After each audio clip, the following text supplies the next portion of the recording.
Atenção internautas de todo o mundo, para o toque de 5 segundos.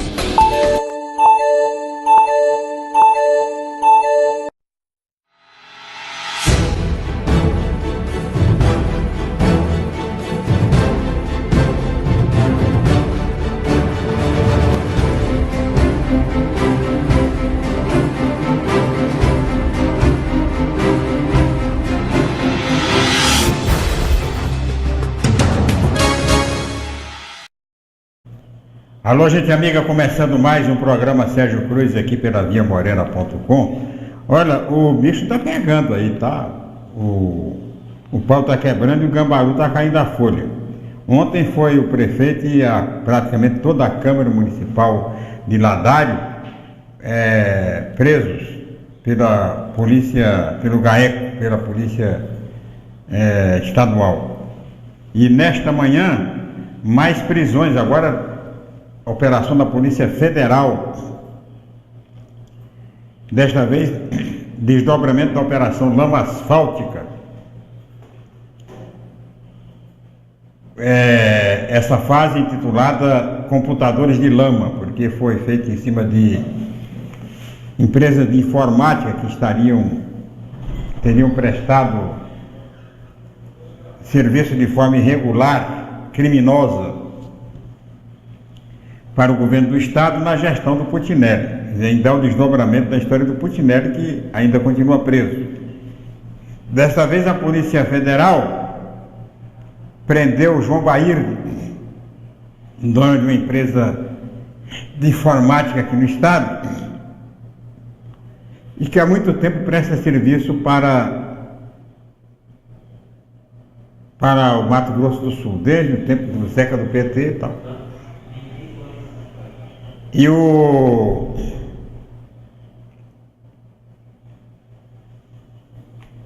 Câncio, né? Câncio é o irmão do Aurélio Câncio. Foi preso também. O Câncio é esse que, numa gravação da Operação Lama Asfáltica,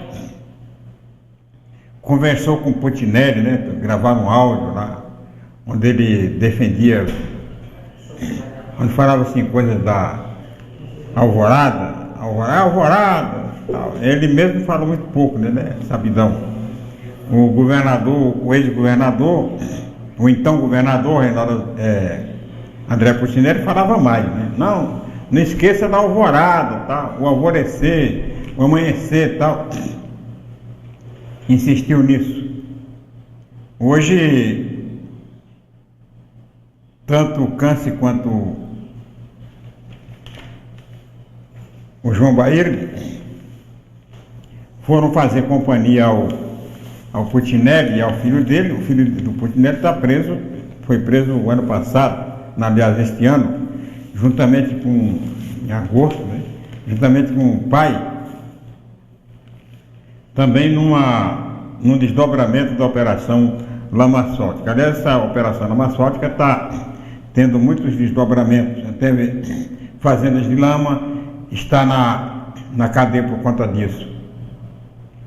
O João Amorim, dono da Proteco, está na cadeia o ex-secretário de Obras no governo do estado, na época do Putinelli, como prefeito e como governador, o Edson Girotto. Está aumentando, né, o número de fregueses aí na cadeia por conta dessa Operação Lama Asfáltica. Foi o maior escândalo, né, financeiro ocorrido no estado de Mato Grosso neste século. E lá em Ladário, o prefeito ofereceu mensalinho para os vereadores, quer dizer, segundo denúncia do Ministério Público Estadual. É claro que onde há fumaça há fogo, mas essas denúncias todas elas têm que ser investigadas, mas já há um cheiro muito forte de que houve verdadeiramente maracutaia para o juiz, né, o desembargador do Tribunal de Justiça autorizar tantas prisões, né? Prisão poderia apenas investigar tal. Agora o Ministério Público investigou, chegou à conclusão de que houve mensalinho. É claro que o Ministério Público tem provas suficientes para pedir a prisão desse pessoal. Vamos ver o que é que vai dar. Sei que foi preso o prefeito, o secretário de Educação do município e 7 dos 9 vereadores. Sobraram apenas 2 vereadores que não foram para a cadeia. O resto está tudo preso. E ontem mesmo o vice-prefeito assumiu no lugar do prefeito e os 7 suplentes de vários partidos também assumiram a Câmara Municipal. Esta ação, tanto da Polícia Estadual como da Polícia, do Ministério Público Estadual como do Ministério Público Federal, mostra que a gente entrou numa nova fase, né, nova era da política brasileira, onde a maior malandragem é ser honesto. Não adianta, nesse mundo de tecnologia avançada que a gente vive, não adianta querer fazer coisa enrolada que termina se enrolando, né? Tá aí o André Putinelli, tá aí toda esse mundo de gente, o prefeito lá de Ladares, todo mundo enrolado. Por quê? Porque não fez a coisa honesta, a coisa séria tal, que poderia ter feito. Ganha dinheiro sem precisar roubar. Ganha dinheiro fazendo negócio, ganha dinheiro trabalhando e sem roubalheira, né? O país está entrando numa fase, e não é responsabilidade do governo, não. É responsabilidade de quem é responsável pela fiscalização. E aí entra o Ministério Público. O Ministério Público fortalecido pela Constituição, fortalecido pela lei e fortalecido sobretudo pela democracia. Porque esse tipo de ação indiscriminada, quando eu falo indiscriminada, é que não discrimina, né? Que esse aqui não pode ser, não, que errou, vai para a cadeia, vai pagar, é coisa única e exclusiva da democracia. Os regimes de exceção não fazem isso. Os regimes de exceção mandam prender os adversários do regime, sobretudo quando a gente vive num regime de exceção patrocinado ideologicamente pela direita ou pela esquerda. Tanto a direita como a esquerda, ambas não perseguem seus militantes, seus aliados, perseguem apenas os adversários. E isso aí está, entre outras agravantes, está aí o grande mal que pode causar uma ditadura. Então, por pior que seja, ainda é a democracia. E a democracia tem sido boa para o Brasil. Tem sido ótima. Tem colocado na cadeia gente do governo, gente que não é do governo, da oposição. Todos aqueles que meteram a mão estão sendo presos, estão indo para a cadeia. Esperar que agora, no governo do Bolsonaro, com a presença marcada do juiz Sérgio Moro no Ministério da Segurança Pública, da Justiça e Segurança Pública, a coisa continue, né? Os esquemas continuem funcionando como vinha funcionando até agora, desde o governo da Dilma, né? Vem funcionando a Justiça, o Ministério Público, e que todos aqueles que cometerem ou cometeram ilícitos, todos aqueles que foram beneficiários de propina e agentes da corrupção, sejam punidos. Não interessa quem, mas esse aí é do lado de cá, esse aqui é do lado, não tem lado, entendeu? Não tem lado, chegou lá, né, o Ministério Público constatou que roubou, que meteu a mão, não interessa que seja eleitor do Temer, eleitor do Bolsonaro, eleitor do Sérgio Cruz, não interessa. Roubou, tem que devolver o dinheiro e tem que ir para a cadeia. A democracia tem permitido isso, porque só aconteceu a Operação Lava Jato, só acontecem essas operações por causa da democracia, porque se não fosse a democracia não tinha operação nenhuma. O que tem na ditadura, eu estou falando isso porque eu conheço, eu vivi a época.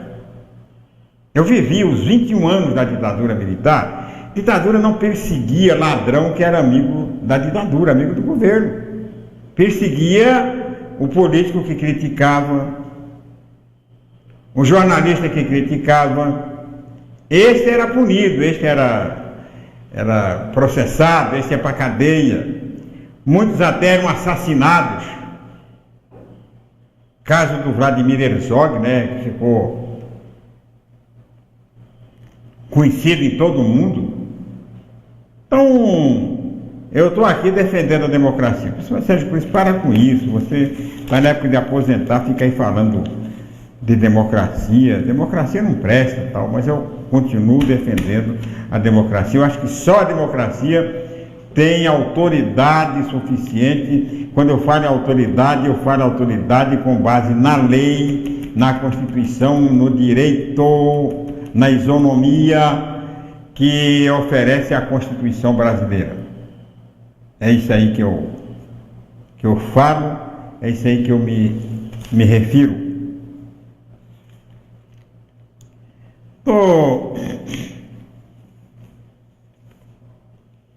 Não queria voltar a tocar nesse assunto agora, porque é um assunto que daqui para frente vai dar muito o que falar, tal.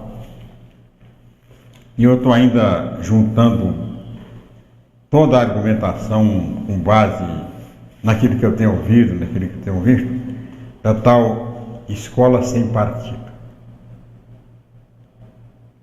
Isso é uma enorme discussão. Agora, o que me intriga nessa escola sem partido é que eu não conheço a escola com partido. Não conheço. Não, uma escola sem partido. Escola não pode ensinar isso, escola não pode ensinar aquilo, escola não... Eu não vejo escola ensinando isso nem aquilo. Eu tenho netos, né, na escola, filhos de amigos nas escolas, e não vejo ninguém reclamando, né, da ação deletéria do ponto de vista ideológico dos professores. Que está ensinando sexo para a criança, está ensinando comunismo, a criança está ficando comunista, o cara está ensinando a criança a ser comunista e tal. Eu não vejo isso. Não vejo. Olha, se eu visse, eu seria o primeiro a... Eu quero que alguém está na escola aí, né? Tem 50 mil pessoas assistindo o programa agora. Eu queria saber de algum pai cujo filho tenha sido assediado por professor para tratar de assunto de política e de assunto de sexo na escola. Eu não consigo, eu conversei já, eu tenho conversado com N professores, tenho como professor, diretor de colégio, pai de aluno, até para eu me respaldar para defender meu ponto de vista com relação a esse projeto da escola sem partido. Eu não vejo professor ensinando sexo, que o aluno tem que descobrir o sexo depois de velho. Não vejo nada, não vejo tratar desses assuntos na escola. O que eu vejo na escola é geografia, história, aquilo que o pessoal da escola sem partido quer. É o que eu vejo, né? De repente eu estou cego. De repente eu não estou vendo, eu quero ver. Alguém um dia desse mostrou que na escola o professor exibiu um filme de pornografia na escola. Isso aí não é permitido. O professor que faz isso aí já é proibido, não é a escola sem partido que vai proibir. Ninguém pode exibir filme pornográfico, a não ser nos locais adequados, permitidos. Na televisão você não pode, a não ser canais fechados aí que mostram. Não pode. Aí o professor foi e exibiu na escola o filme. Tem que punir o professor. A direção do colégio não pode permitir, mas independe de uma lei, porque já existe na lei que é proibido. Não pode. Aí fica essa discussão de... Eu vi aqui uma declaração do ministro, do futuro ministro da Educação colombiano aí, de que a escola está sendo instrumentalizada por uma ideologia marxista. É mentira, não tem nada disso, eu não vejo marxismo nenhum na escola. Eu vejo definições políticas no curso superior. Aí tem esquerda, aliás, tanto no curso médio como no curso superior, principalmente no curso superior, predomina a direita. Tem mais professores de direita do que de esquerda, tem mais aluno envolvido na direita do que na esquerda, isso existe. Então tá aí o resultado. Pega a rede social, você vê que só tem direita, 90% é da direita. Onde é que está o professor de esquerda que não ensinou esse cara que não era de direita? Eu não vejo, então, e eu falo aqui, quando eu tanto aqui como na rede social, as pessoas veem, né? A rede social é muito mais fácil, né? Porque a rede social é totalmente liberada, o pessoal xinga do jeito que quer. Então as pessoas vêm, no lugar de mostrar, de argumentar, o que eu vejo são frases feitas. Só frase feita. Durante a campanha eleitoral, mostraram duas coisas que eu não vi em escola nenhuma até hoje. O tal de kit gay e a cartilha infantil aí que o Bolsonaro andou mostrando. Então, eu não vi em lugar nenhum. Eu não vi. O kit gay foi... Falaram no tal de kit gay, mas não chegou a vir à escola porque o próprio PT, o próprio governo do PT vetou. Agora, você não vai dar ouvidos aos malucos, aos aloprados da esquerda, mas também não tem que dar ouvidos aos aloprados da direita, com essa história de escola sem partido. Porque a maioria esmagadora absoluta daqueles que são a favor da escola sem partido nunca foram à escola. Nunca foram saber como é que tá o filho dele na escola.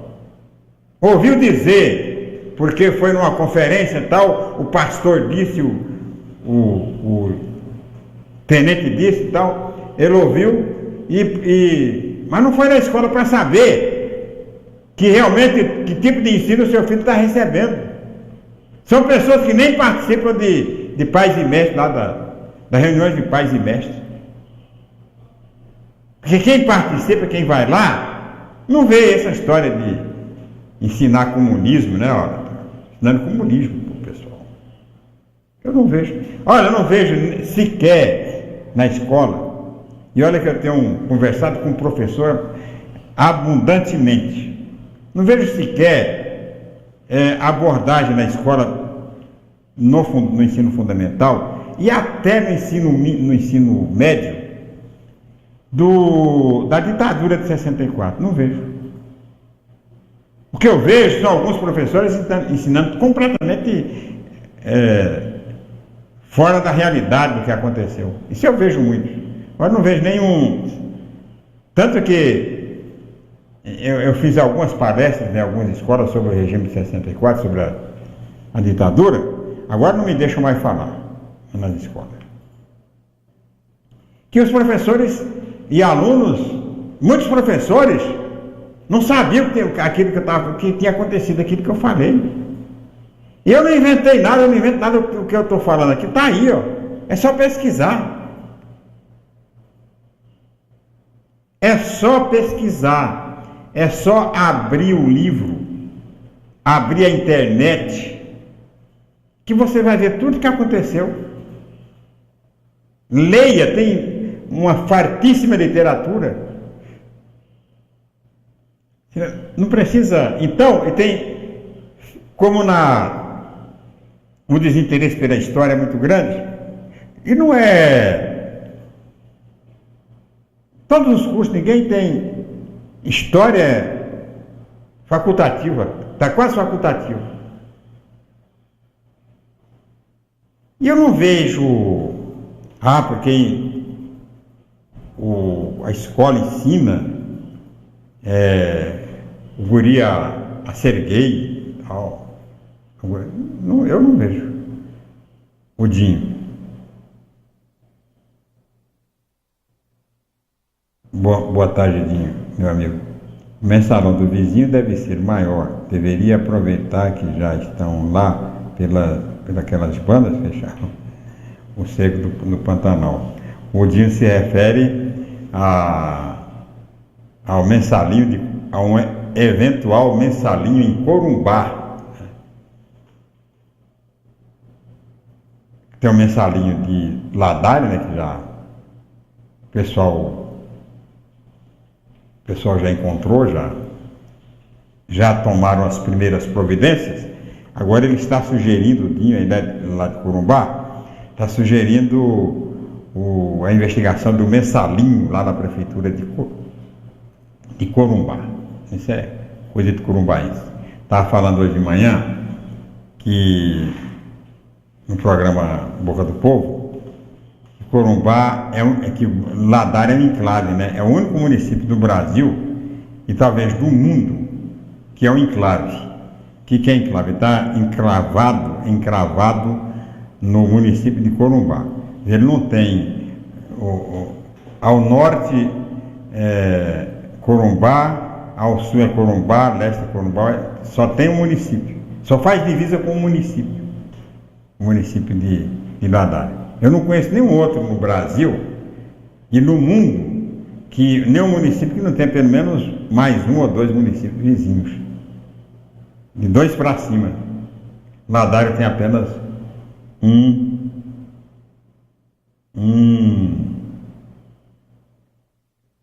apenas um município que é Corumbá. Interessante o menino Guilherme Filho estava falando, porque transformaram Ladário em município. Eu não conheço bem a história. O que ele me disse é que, como tinha a base aérea, o regime de 64, eu não me lembro bem quando é que foi, eu vou levantar, quando é que foi emancipado o município de Ladário. A explicação dada pelo Guilherme é que, como tinha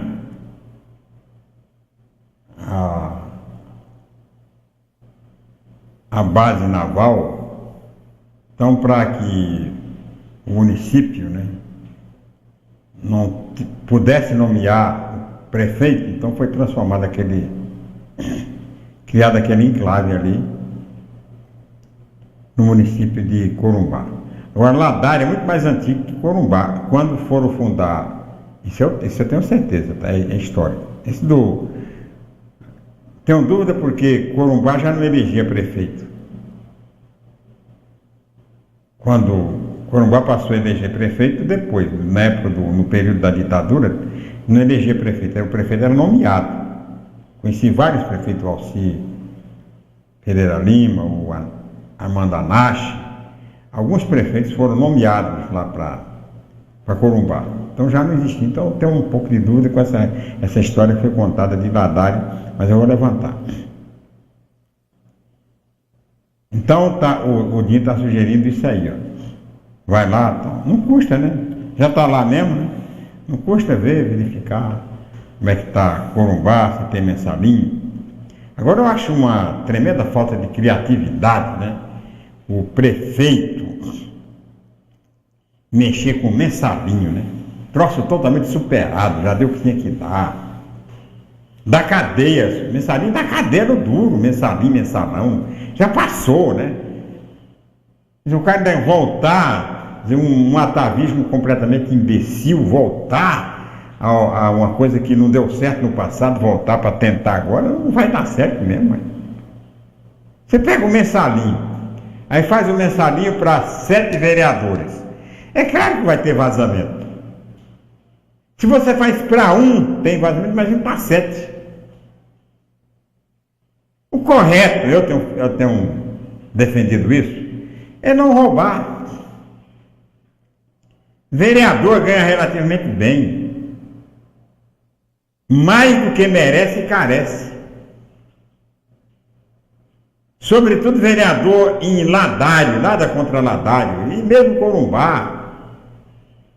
O vereador na capital ainda justifica, né? Porque aqui ele passa praticamente a semana inteira a serviço dos eleitores.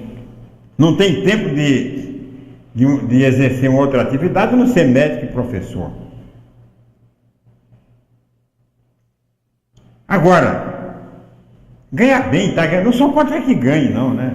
Tem que ganhar tranquilo, até para não se meter nessas jogadas aí, ó. Porque se não está ganhando nada, mas não está ganhando nada, tal, precisa pegar um dinheirinho aí e tal.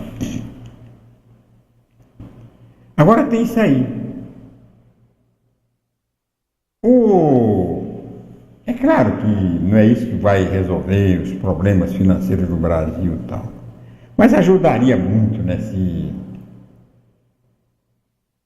houvesse um pacto de honestidade nacional. Ajudaria bastante. Que se abrisse mão, né,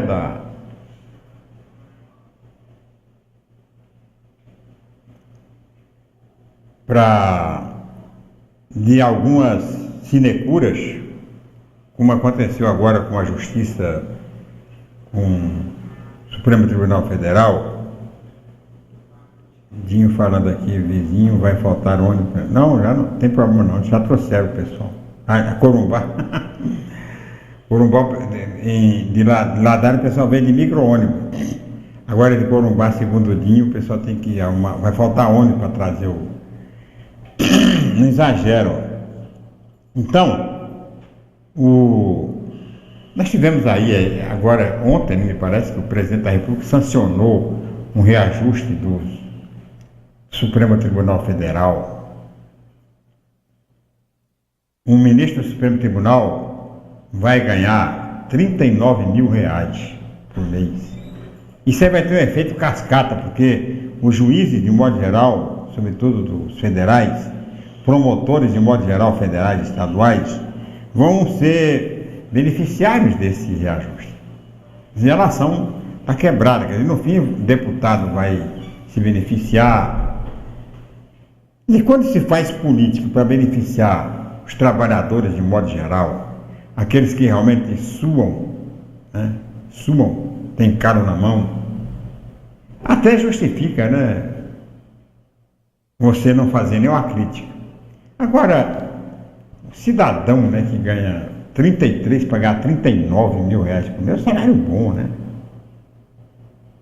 Então quem está ganhando bem, vereador ganhando bem e tal, poderia, primeiro, abrir mão de um pouco dessa ganância para pegar mais. Porque ajudaria, pelo menos do ponto de vista psicológico, ajudaria a nação a se recuperar. Mas o cara, quanto mais ele ganha, mais ele quer. Aquela ganância, aquela volúpia pelo dinheiro e tal.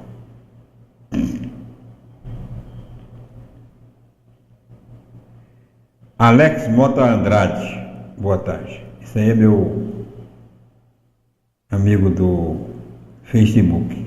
Sempre discorda do que eu falo, mas... Vereadora ganha muito bem, sem dúvida. A corrupção mata o Brasil. Aliás, matou o Brasil. Só de tirar o PT do poder, já houve progresso. Digo isso como ex-petista alienado. Agora, o Alex falou um negócio interessante. Que geralmente eu tenho falado, né? Aqui em Agures. O PT,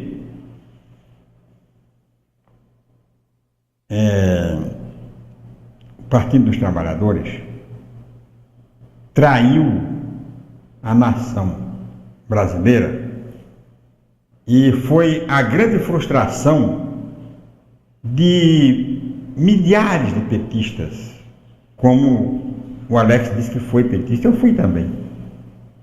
Uma traição. Eu tenho... Traição, sabe por quê? Porque todos acreditavam que o PT fosse o partido da ética e da moral. Sobretudo o partido da ética, que ele foi para a rua para derrubar o Collor. Lembra que cara pintada e tal? Era Ética na Política o nome do programa. Foi para a rua. Aí de repente aí começa a pegar ladruagem do PT. Isso aí decepcionou não os adversários. Os adversários já tinham isso mais ou menos, né? Mas decepcionou os petistas. Aqueles que acreditavam no PT, que carregava palanque para os petistas profissionais, esses, né, desesperadamente decepcionados. Eu tenho 2 casos públicos de petistas, né? 2 casos públicos. Tem milhares que eu poderia mostrar, mas tem 2 casos públicos que eu cito, porque tenho acompanhado nas redes sociais. Um deles é Antônio Carlos Nantes de Oliveira. O Antônio Carlos, para quem não sabe, foi um dos fundadores do PT nacional. Ele foi para São Bernardo junto com o Lula para fundar o PT. Ele era deputado federal de Mato Grosso do Sul. Se eu tiver errado, me corrijam. O Antônio Carlos de Oliveira fundou o PT aqui no estado de Mato Grosso do Sul. Foi o primeiro candidato a governador do PT no Mato Grosso do Sul. Perdeu a eleição, é claro, em 1982. Quer dizer, era um petista completo. Hoje ele quer ver o diabo e não quer ver o PT. Terminou ajudando na campanha o Bolsonaro. Um outro exemplo, Manuel Camargo Bronze, promotor aposentado, foi candidato a deputado federal, foi candidato a senador, foi candidato a governador do PT. Ele riscou o PT da vida dele. Não sei para quem que ele trabalhou, se o Bolsonaro, isso eu não acompanhei. Mas inimigo número 1, inimigo público número 1 do PT em Mato Grosso do Sul, o Manuel Camargo Bronze. E aí vai, né? Uma porção que se decepcionaram com o PT. Que poderiam estar até hoje no partido. Não estão. Abandonaram o partido e terminaram abandonando até a ideologia de esquerda. Por conta do quê? Por conta dessa traição do PT. Esperava-se tudo do PT. Tudo era esperado do PT, podia esperar. Radicalismo, fundamentalismo e tal. Mas este viés de corrupção ninguém esperava. Foi a maior decepção. Não só para a oposição, que se aproveitou muito bem disso, mas principalmente para os petistas. Estou falando isso porque eu vi essa mensagem do Alex aí, e ele não está sozinho nisso aí não. Se ele era petista, não sei se foi, mas o que tem de petista arrependido de ter sido petista não está escrito. Por quê? Porque o PT traiu as gerações. Jovem que acreditava, que ia para a rua, que brigava pelo PT ou militante, tem muitos ainda aí. Tem muitos. Mas uma significativa parcela de petistas que eu conheci, de militantes, abandonaram o partido. Abominaram o partido e passaram a abominar a própria ideologia, a própria esquerda. Grande contingente desse avassalador exército direitista que hoje domina as redes sociais, veio de integrante da esquerda, do PT, que hoje estão na direita, porque confunde o PT com a esquerda, porque o PT se adonou da esquerda desse país desde a eleição do Lula. A esquerda é PT. Fala PT é esquerda. Mistura PT com esquerda. Quando, na verdade, o PT não é essa esquerda toda que falam. O PT expulsou do seu meio os elementos mais radicais da esquerda, que hoje formam o PSOL, formam o PSTU. Esses sim compunham a esquerda do PT. Fez isso para quê? Para se transformar num partido liberal. É o que é, tem lá seus segmentos mais de centro-esquerda e tal, mas não é um partido com predomínio de esquerda. É um partido predominantemente liberal e social-democracia. Mas pegou, né? Colou esquerda. Fórum de São Paulo, ditadura cubana, ditadura venezuelana, apoio às Farc colombianas, foi deteriorando do ponto de vista ideológico, deteriorando a própria esquerda. Foi verdade, Sérgio Cruz, tomei nojo do PT. Acho uma coisa, 33 anos de esquerda, chega, vamos dar uma chance para a direita, tá vendo? É isso aí. Ficaram na esquerda, agora estão... Isso aí é petista, meu. Petista. Né? Agora, eu já falei, o Alex sabe disso, ele me chama de comunista, mas eu não sou comunista. Eu sou um homem de centro, não sou esse negócio de direita, de esquerda. Eu acho o seguinte: democracia você constrói com esquerda e com direita. Você tem que ter, para você dosar a democracia, você tem que ter as boas propostas da esquerda e as boas propostas da direita. Porque ambos têm boas propostas. Eu citei já várias vezes, por exemplo, a proposta de esquerda, justiça social. Proposta de esquerda, distribuição de renda. Proposta de esquerda, reformas a partir da reforma agrária, reforma tributária. Proposta de direita, estabilidade econômica, privatizações. São propostas que compõem o liberalismo, compõem a social-democracia. E você não governa só com a direita. Você não governa só com a esquerda. Você tem que fazer a coalizão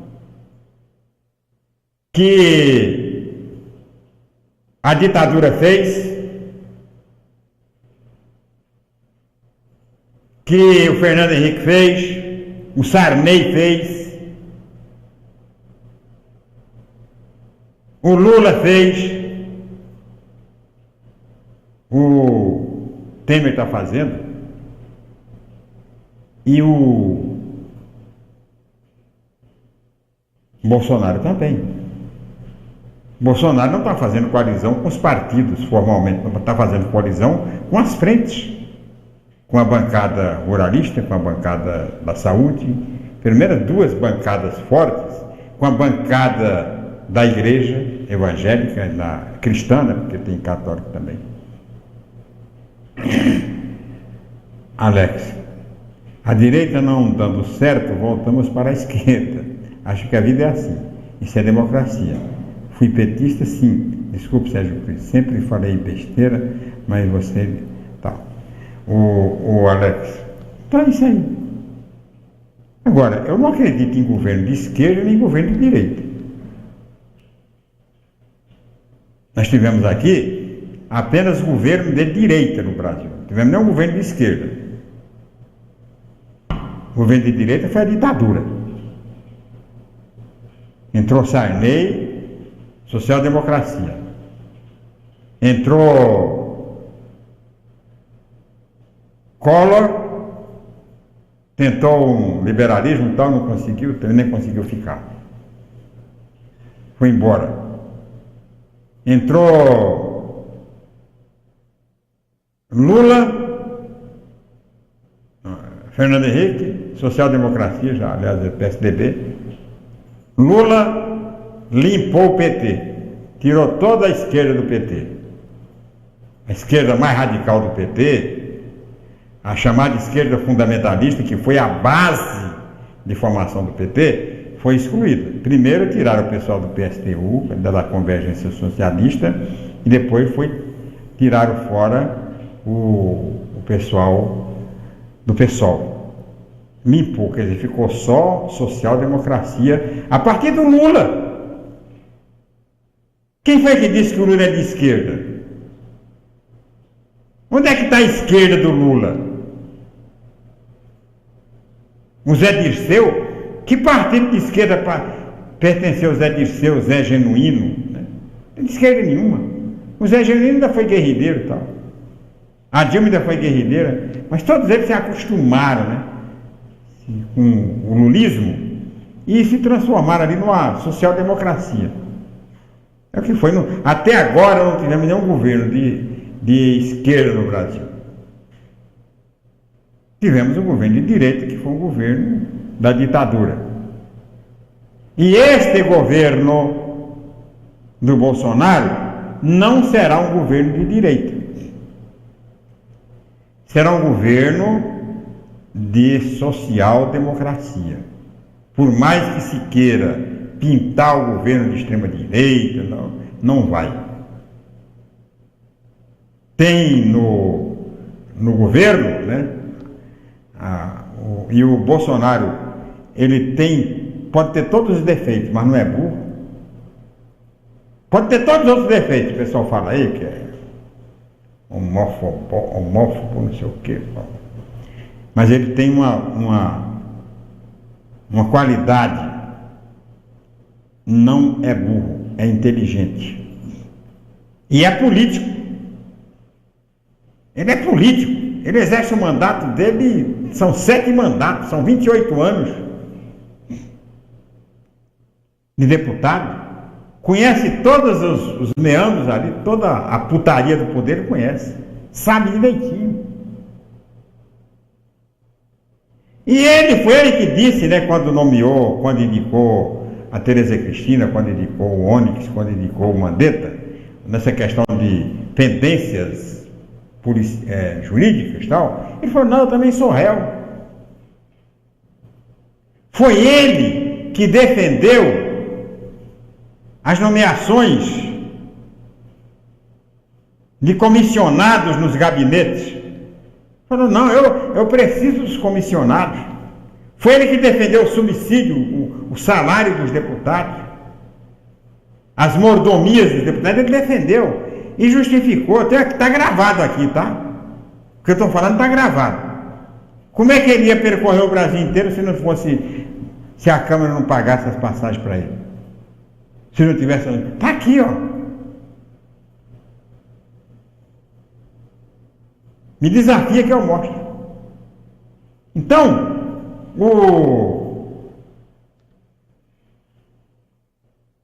tudo bem. No próximo bloco, quero mostrar para vocês a inauguração ontem de 15 casas.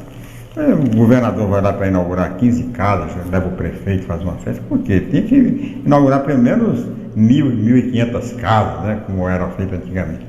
Eu vou mostrar para vocês a importância dessas 15 casas que foram inauguradas ontem, depois do tempo em Brasília e em Mato Grosso do Sul.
Minha mãe é uma pessoa super ativa e eu passei a ver a minha mãe o dia inteiro deitada no sofá.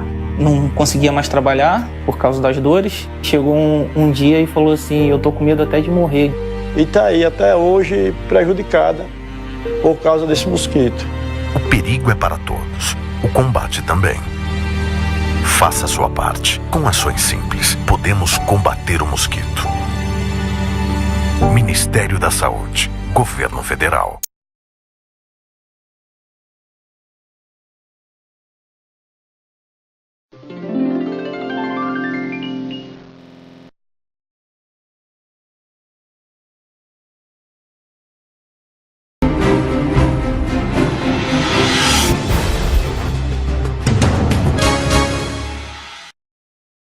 Pois é, eu falei aqui no finalzinho do bloco passado da importância dessas 15 casas que foram inauguradas ontem.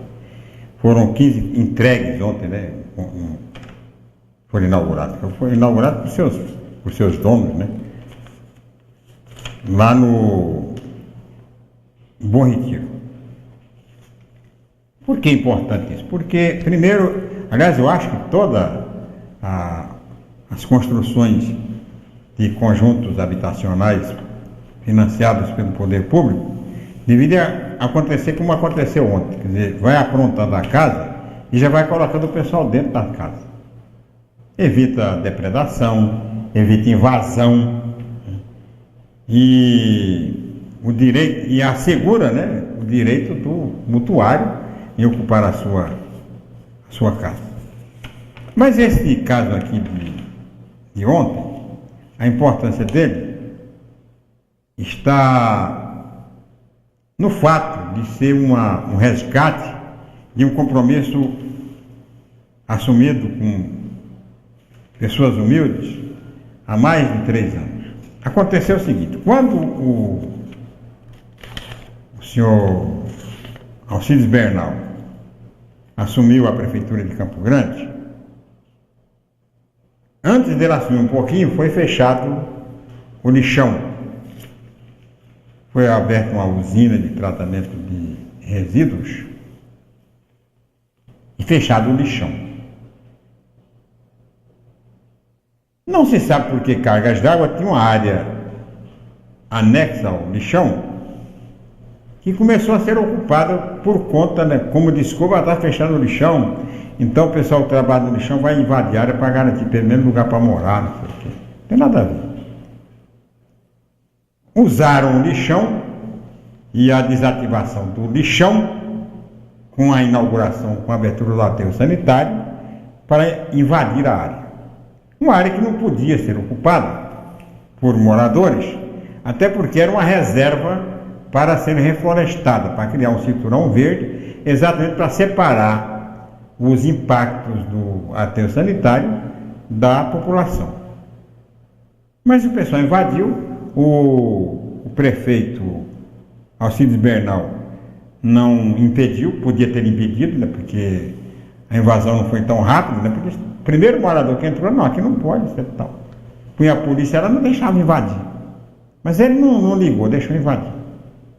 Logo em seguida ele perde o mandato. Aí cresceu, né? A cidade de Deus, virou a cidade de Deus ali. Mas não podia ter cidade ali. Porque era uma área reservada para o reflorestamento, conforme eu já disse, para se criar o cinturão verde em volta do lixão, do aterro sanitário. Mas construiu, o governo do estado criou uma ação solidária, a primeira ação solidária, exatamente para atender aquele povo ali. O Bernal volta e resolve tirar o pessoal. Quer dizer, o Bernal resolveu tirar o pessoal, não foi porque houvesse a necessidade de se cumprir a lei ambiental. Ele tirou o pessoal porque o governo tinha armado ali uma base política muito forte, né, ao atender os moradores e tal, com a rede solidária.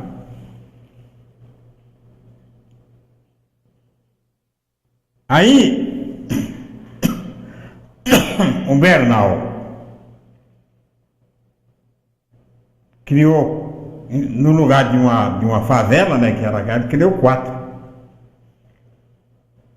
Cerca de quase 400 famílias foram deslocadas aí para o Bom Retiro, né? Parte para o conjunto residencial, os conjuntos residenciais Teruel 1 e 2, outros para o Vespasiano Martins e outros lá para o Jardim Canguru. O pessoal foram colocados lá, construíram barracos cobertos de lona, papelão, material que foi possível encontrar, e ficou por lá. Até que o prefeito Marquinhos Trade, junto com o governador Reinaldo Azambuja, decidiram pela construção de casas para abrigar esse pessoal. E ontem foi a entrega das primeiras 15 casas do Bom Retiro. É claro, até o final do ano que vem, em 2020, segundo a diretora da GEAB, o governo e a prefeitura pretendem entregar todas as casas, 300 e poucas unidades. Mas se revestiu a importância do investimento e da solenidade de outro, exatamente o fato de se resolver, né, de se resgatar a cidadania, o direito de 300, 400 famílias que vinham sendo jogadas, né, de um lugar para outro há muito tempo, muita promessa de que resolver, e agora está se resolvendo o problema. Eu estive lá ontem, eu e o Índio estivemos lá para acompanhar esse ato. Não teve discurso, não teve nenhuma solenidade específica, apenas o governador teve por lá. O governador falou, né, da importância do investimento e do empreendimento, de modo, da iniciativa que o conjunto, as casas, foram construídas pelos próprios moradores, que tiveram um curso, né, fizeram um curso antes, para aprender a arte de pedreiro aí, e fizeram, agora, além de ter a casa para morar, ganharam também uma profissão. O governador, pouquinho que o governador falou aí, né, Índio? Mostra aí, vamos ver o que ele falou sobre isso. Pessoas que não tinham uma moradia digna e hoje terão uma moradia com dignidade, sem pagar aluguel, sem pagar prestação. Acho que isso é um ganho enorme a essas famílias e principalmente pela formação dessa mão de obra qualificada, que agora elas, além de fazerem a própria casa, eles poderão também serem utilizados no mercado de trabalho da construção civil, profissionalizados como eles estão e preparados para esse grande desafio. Então acho que isso é uma parceria extremamente produtiva e positiva que nós construímos, Prefeitura e Governo do Estado. Pois é, a gente tem também um depoimento rápido, né, de uma moradora, né, uma pessoa que recebeu a casa. O que ela disse mesmo? Vamos ver. E a construção vocês participaram. Sim, foi até rápido, né? Porque depois de 3 anos, assim, pra mim, da noite pro dia, foi rápido, né? Vocês ajudaram a edificar, erguer a casa. Sim, tá aqui presente. Treinou a mão de obra, tudo. Graças a Deus, né?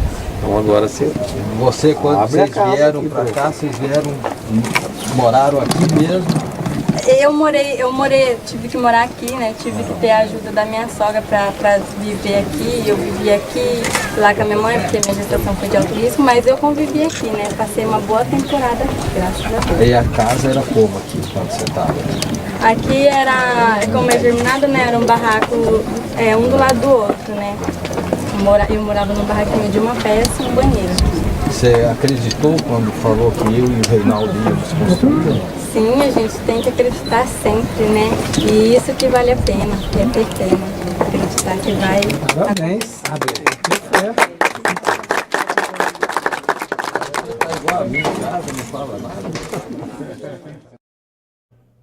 Aí para finalizar essa nossa reportagem, eu entrevistei com exclusividade, falando sobre esse investimento, sobre esse empreendimento, sobre esse benefício social para Campo Grande, entrevistei o prefeito Marquinhos Trade. Prefeito, cumprindo mais uma promessa de outro prefeito? Olha, graças a Deus, começando a entregar as residências aqui do Bom Retiro com casas de primeira qualidade. E quando a gente fala casas de primeira qualidade, é que a gente pede até para as pessoas compararem, aquelas que já entraram em casas da EMA, da GEAB e essas que foram edificadas na nossa gestão. Com certeza absoluta, uma estrutura material, estrutura de alvenaria e construída pelos próprios moradores, o que nos alegra e nos satisfaz, porque nada mais feliz para um gestor do que a entrega de uma casa, uma moradia para os seres humanos. Prefeito, aqui me parece 126 casas nesse conjunto aqui. Essa é a primeira parcela de casas que você nos é. Exatamente, o Bom Retiro foi uma parte daquela favela que nos comoveu a todos, a Cidade de Deus, e são 127 residências e nós começamos a entregar o cronograma a partir do dia de hoje. O problema de infraestrutura aqui, prefeito, como é que vai ser o problema de pavimentação asfáltica, transporte coletivo? Hoje eles estão sendo colocados com água e luz. E se você tiver o cuidado de verificar nos outros bairros onde são entregues casas populares, a pavimentação hoje totalmente cascalhada e em busca já da pavimentação asfáltica para toda essa região. Como será a relação mutuário-EMA nesse conjunto? Como é para todos os outros, dentro da responsabilidade do parcelamento e do pagamento. Prefeito, esse é um programa de habitação social. E um problema grave em Campo Grande hoje, tem o déficit habitacional é muito grande nesta área. Quais são os projetos que tem a Prefeitura ainda para essa sua gestão? Olha, nós já estamos com 1.500 moradias já autorizadas pelo ministro das Cidades e nós vamos concluir isso, toda ela no ano de 2019. Campo Grande ficou 4 anos e meio na gestão passada sem receber uma unidade habitacional. E a nossa gestão, com essas 1.500 já autorizadas, com as 500 já entregues, nós vamos terminar com quase 2.000 residências. Muito bem, aí a entrevista do prefeito Marquinhos Trade com relação... É um assunto que eu quero focalizar aqui esta semana, que eu já falei muitas vezes, é o problema da habitação social. Esse projeto de quase 400 casas que está sendo realizado com esse pessoal da Cidade de Deus, entra nessa fase aí da habitação social. Habitação que o governo, do Estado, principalmente, e as prefeituras, devem dar prioridade. Exatamente a habitação social, aquela habitação para pessoas de baixíssima renda, pessoas que não têm como acessar um financiamento na Caixa Econômica, um financiamento em um banco particular para construir sua casa, para comprar sua casa. Então, esses financiamentos devem vir exclusivamente para atender, na área do Estado e do município, atender essas famílias carentes, essas famílias que não têm onde morar, essas famílias que são, muitas vezes, por não conseguir pagar aluguel, são obrigadas a ocupar, a invadir áreas, a morar embaixo de viaduto e não tem condições. Então, o governo tem que dar prioridade e isso eu vou enfocar com mais tempo nos programas seguintes, a esse tipo de população. Isso é o que eu defendo, que eu sempre defendi, e estou convencido hoje que o Estado tem que assumir essa responsabilidade em zerar esse déficit habitacional. Vamos encerrando por aqui mais um programa Sérgio Cruz. Muito obrigado por sua audiência e tchau, Pica-Pau.